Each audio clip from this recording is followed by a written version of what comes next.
How's it going, everybody? I'm Wildman Wes, and welcome to the first ever on live Planet Powerbomb.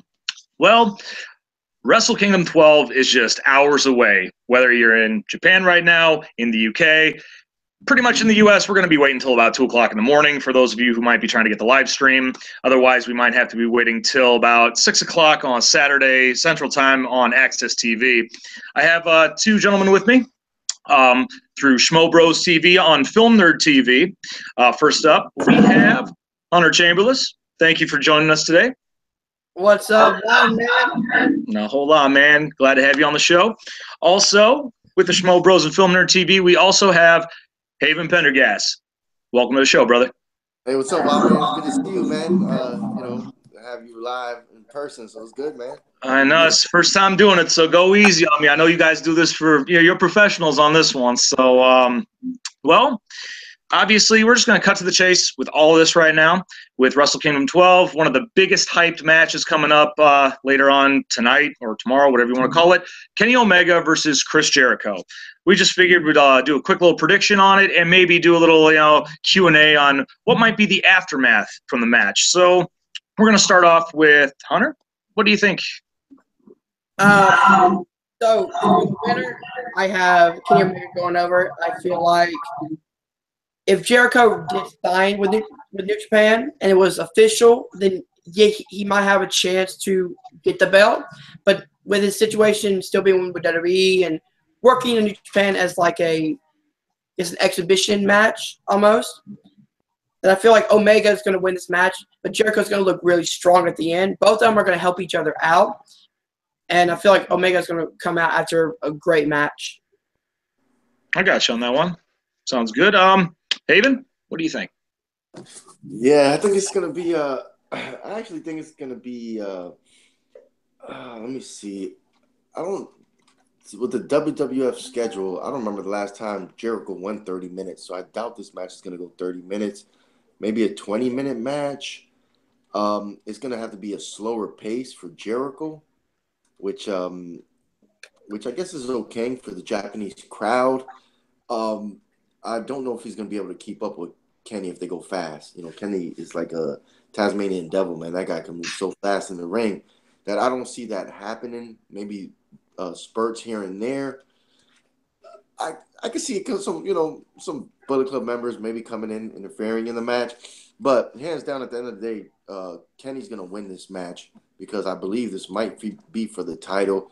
And with Jericho, with the rumor that Jericho is still signed to WWE, I don't see him winning this belt at all.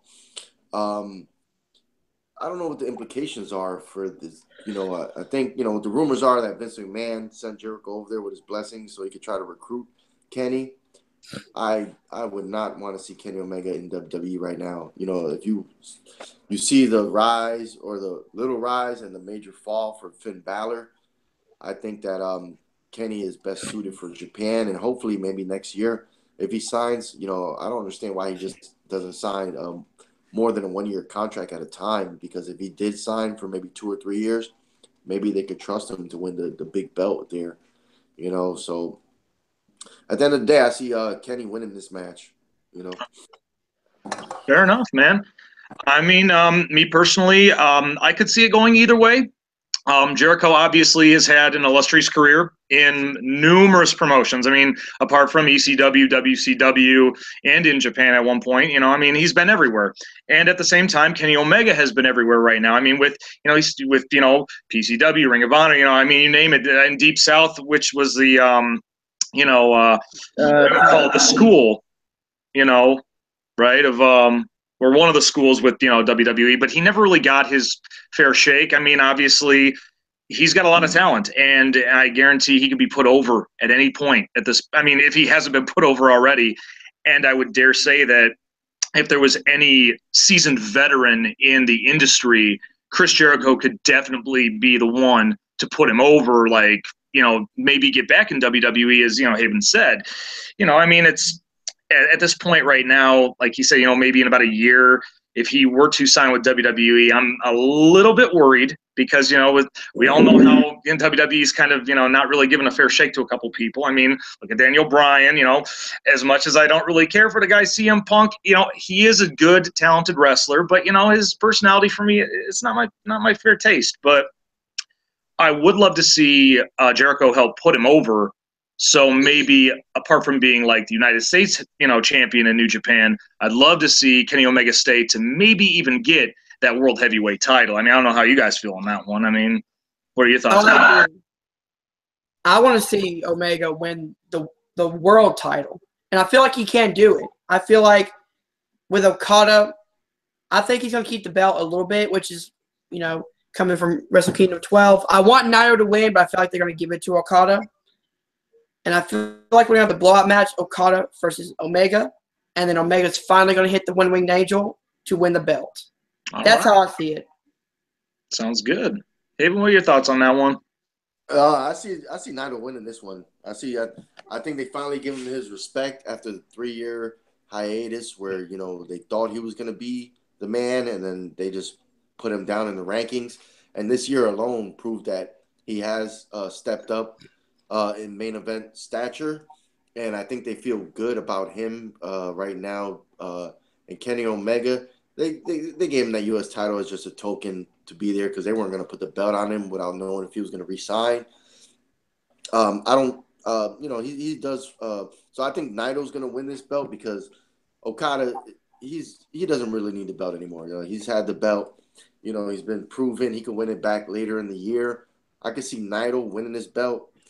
If Kenny stays, the only problem is that with the U.S. title, like he's had matches against people for it, like Michael Elgin, Trent Beretta, Juice Robinson, but they've been like okay, they're okay matches. So I don't know where that division is going to go. If they're going to bring other guys to fight for that title, if he'll lose that title and then fight Naito and win the title from Naito. And then maybe at Wrestle Kingdom 13, he could go in as champ fighting Okada or something. But, Kenny, it's just a lot of questions, man. And with the Bullet Club and the merch they're selling, I don't see him really going to WWE right now because he's making a killing. No. And like I said, right now, if he goes to WWE, he's really going to be lost in the shuffle. It's surprising to me, like the love AJ Styles is getting, especially being almost 40, to win the world heavyweight title twice in WWE. But it just shows SmackDown is pretty lackluster. If he was on Raw, he wouldn't have that title because of Brock Lesnar. I mean, for a part-timer, I mean, I think that somebody should really get that title away from him. That's just me. Yeah, I think WWE kind of screwed themselves with this brand split, and they just start so many guys, and I don't understand why they can't give more guys opportunities throughout the year like they used to, But they're not. Vince is out of touch. It's pretty much. Okada does great though. Okada does great with the. New Japan does it great. When a guy has a championship for a long ass time, What's up, brother? Come. Yeah, I mean, I personally, again, I agree with Haven. I don't want to see Omega go to WWE because, again, he'll get lost in the shuffle. Look what happened with Finn Balor, Shinsuke Nakamura. Yeah. Any of the big guys that came up, Gallows and Anderson are the Barrowstone of what not to do. You brought these guys up, legendary team in Japan, and now they're not even doing nothing. Nope, they're a joke. They're a joke team.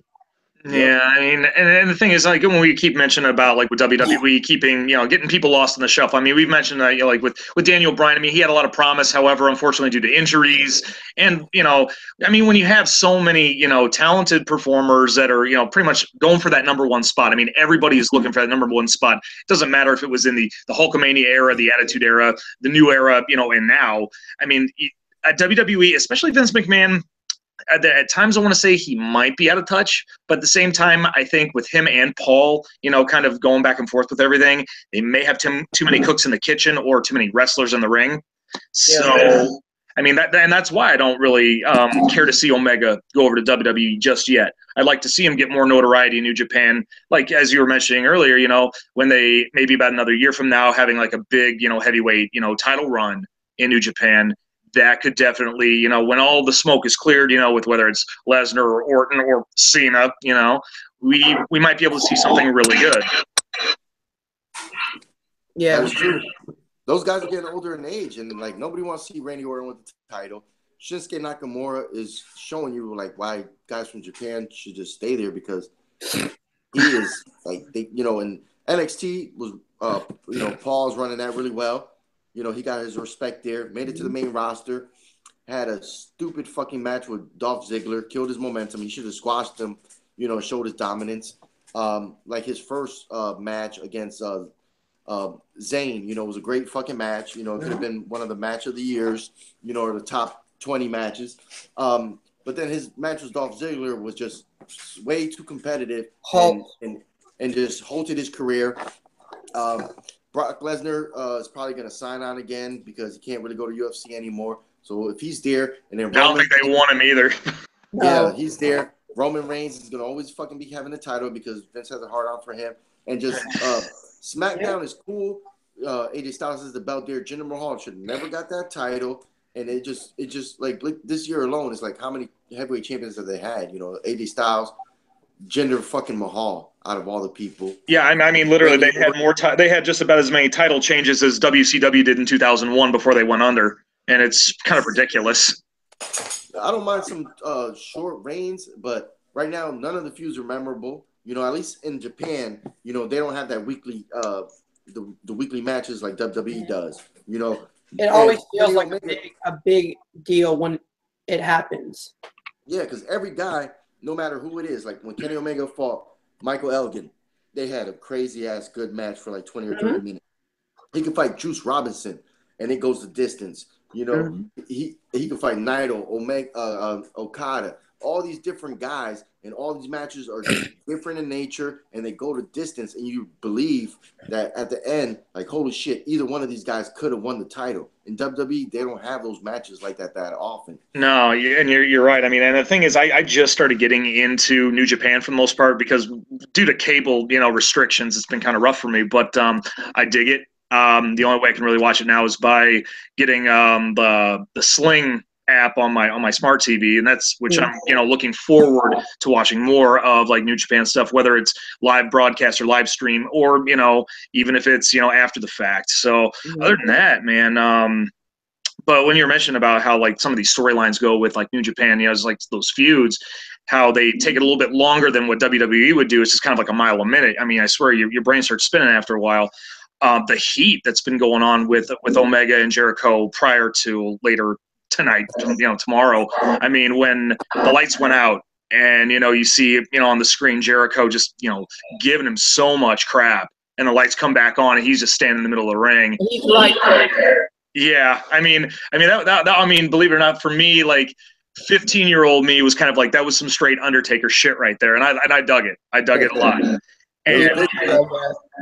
And not just that, but I mean, even at the press conference when Omega just went off on him, I mean, it was just that was white hot heat, and I haven't seen heat like that in so long. I mean, the last time I thought I saw it was when like at WrestleMania 30, between the whole triple threat match, and Batista was, I don't know if he was drunk off his ass or if he was just just being an asshole, but I mean, yeah, he tried to do the heat, but for me it just kind of went yeah. So.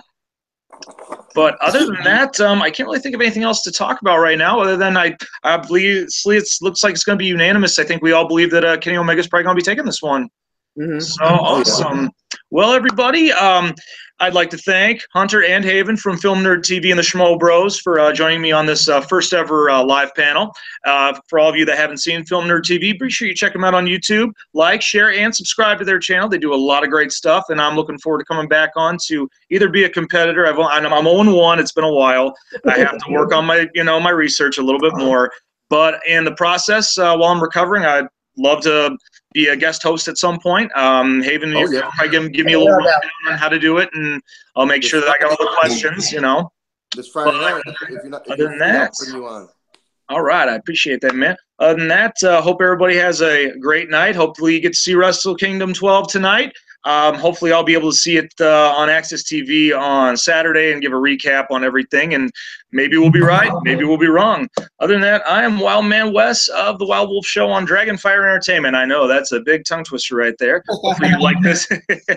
Hopefully you like this little segment here. Be sure you like, share, and as always, push that red button, not just for my channel, but for these gentlemen as well. Until then, take care.